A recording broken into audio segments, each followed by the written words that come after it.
이명박 전 대통령의 사면 복권과 김경수 전 경남지사의 사면이 결정됐고 여야 정치인과 그리고 박근혜 정부 주요 공직자들도 대거 이름을 올렸습니다. 취재기자 연결합니다. 나혜인 기자. 네, 사회부입니다. 네, 먼저 이번 특사의 규모 또 대상까지 정리해 주시죠. 네, 정부는 오늘 오전 국무회의에서 모두 합쳐 1,373명을 신년맞이 특별사면 복권 가명 대상자로 확정했습니다. 이번 특사는 내일자로 단행됩니다. 정치인 9명과 주요 공직자 66명, 선거사범 1,274명 등이 포함됐는데 앞서 법무부 심사를 거친 이명박 전 대통령이 포함됐습니다. 이에 따라 횡령, 뇌물죄로 징역 17년을 확정받고 건강 문제로 형집행이 정지된 이 전 대통령은 내일 사면 복권됩니다. 현재 서울대병원에 입원 중인 이 전 대통령은 지금까지 2년여 복역했고 벌금 130억 원 가운데 82억 원을 내지 않았지만 이번 사면으로 모두 면제받게 됐습니다. 또 드루킹 댓글 조작 사건으로 징역 2년을 확정받은 김경수 전 경남지사도 사면이 확정됐습니다.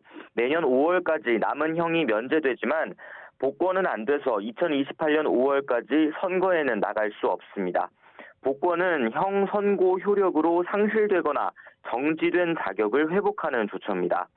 이 밖에도 이번 특사에선 국정농단 사태 이후 잇따라 구속됐던 박근혜 정부 청와대 인사들이 대거 복권 명단에 포함됐습니다.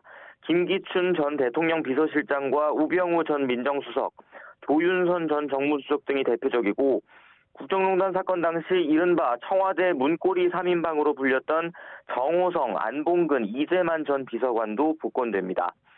또 국가정보원 특수활동비를 상납받은 죄로 복역하다 가석방된 최경환 전 경제부총리의 사면 복권도 확정됐습니다. 특활비를 상납한 죄로 복역했던 이병호, 남재준, 이병기 전 국정원장도 각각 사면 또는 복권이 결정됐고 이명박 정부 국정원에서 정치 공작을 벌인 죄로 징역 13년을 확정받은 원세훈 전 원장은 가명을 받게 됐습니다.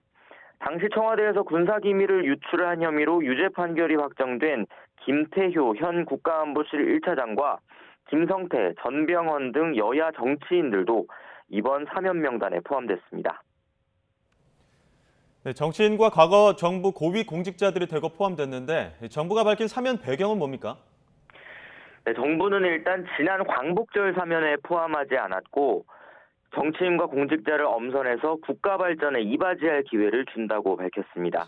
또 새 정부 출범 첫 해를 마무리하며 범국민적 통합으로 하나된 대한민국의 저력을 회복하는 계기를 마련하고자 한다고 사면 배경을 설명했습니다.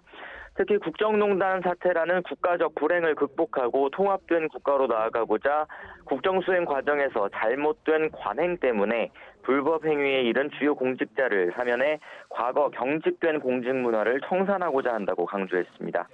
이후 국정농단 관련자들은 책임자인 박근혜 전 대통령이 이미 사면된 점을 크게 고려했다고 부연했습니다. 김경수 전 경남지사가 앞서 사면을 원하지 않는다는 뜻을 밝힌 것을 두곤 사면권자의 결단이 대상자의 뜻에 좌우되진 않는다고 설명했습니다. 지금까지 사회부에서 전해드렸습니다.